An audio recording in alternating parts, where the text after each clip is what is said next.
I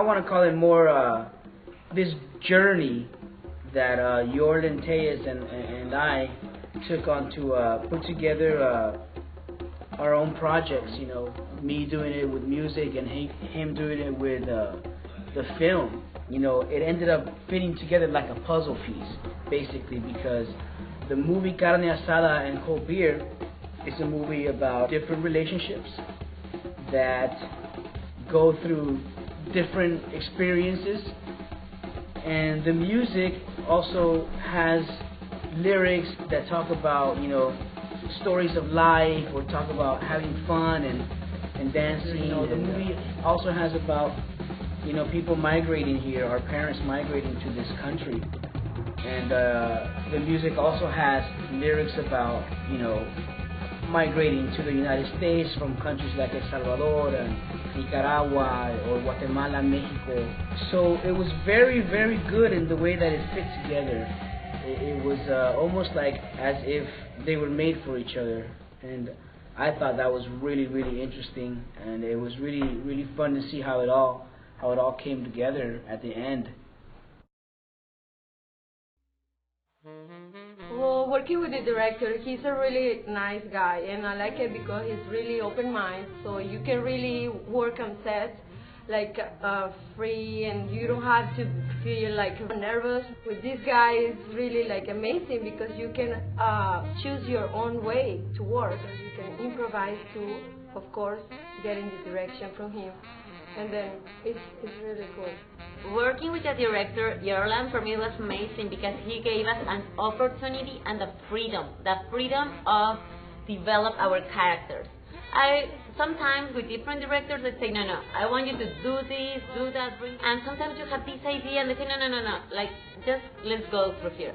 And with Yorlan it was different. We're like, okay guys, we're gonna improv, we're gonna bring all these feelings, we're gonna bring everything you got. Then it's when you have to work hard. You don't have exactly lines that you have to follow. You have to bring, everything must have to make sense. I remember we would just talk on the phone and say, we got this scene, let's do it. So we would do it. It didn't feel like work. We were having fun. We were doing what we loved doing. He gave us total liberty of acting. Once he knew we were the character or the person for the part, he let us develop our characters and take our own choices.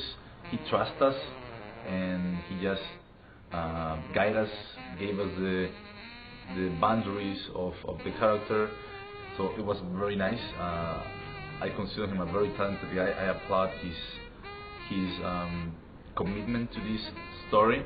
Is a wonderful director. He's very different from any director I've ever worked with in my life. He's an actor's director, meaning he really appreciates what the actor has to say. He really wants to know what the actor wants to do, and Yorlan completely is so open to ideas, to opinions, to going different directions, and that was wonderful to work with because we had so many talented actors who were throwing ideas left and right, and he was completely open to it, and I was so appreciative of that. I love how he thinks. He's very deep. He's very literal sometimes, and he's very passionate about what this movie's about, and I think you'll see that not only through us, but especially through him, and he's just a great talent and a wonderful person to work with, and I really am sorry if I was ever a pain in the butt, because I know I was. Well, I married Luis Deves, who plays Oscar in film, and I guess I did marry a true actor because I thought he was being so kind and generous by offering his friend Yorlan to shoot our wedding, but little did I know that our scene from our wedding would be the final scene in the movie, which ties it all together. And Yorlan was amazing. He was great. He showed up with this amazing camera, and he got such great footage. I mean, he was right there capturing so many beautiful moments, so much so that he got yelled at by the pastor during the ceremony. But he just ignored him. The pastor told him to sit down, and he just ignored him and kept the camera rolling. So that is a true filmmaker, one that is willing to defy the gods. For me, this movie's been an experience, almost like a phenomenon. I just the way it came together, and even the locations, the clubs, the events that happened throughout the film. And he had this dream, and he wanted to give this message to all of you, and he gave us the opportunity. So for me, I'm very grateful with him. I applaud the creative process and just the filmmaking style. It's very underground, very from the heart, and a lot of passion, you know, because there's no BS about a budget and a name and a salary and a this and a that.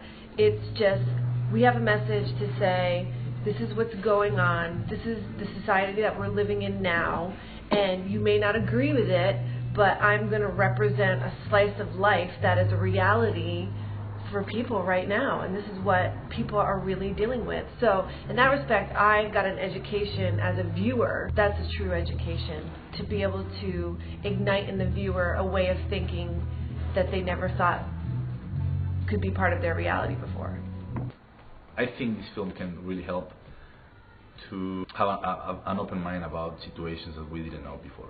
Immigrants all over the world want to come to America to have a better life, not only for themselves but for their children. And this film shows how that second generation, how those first generation children grow up as Americans.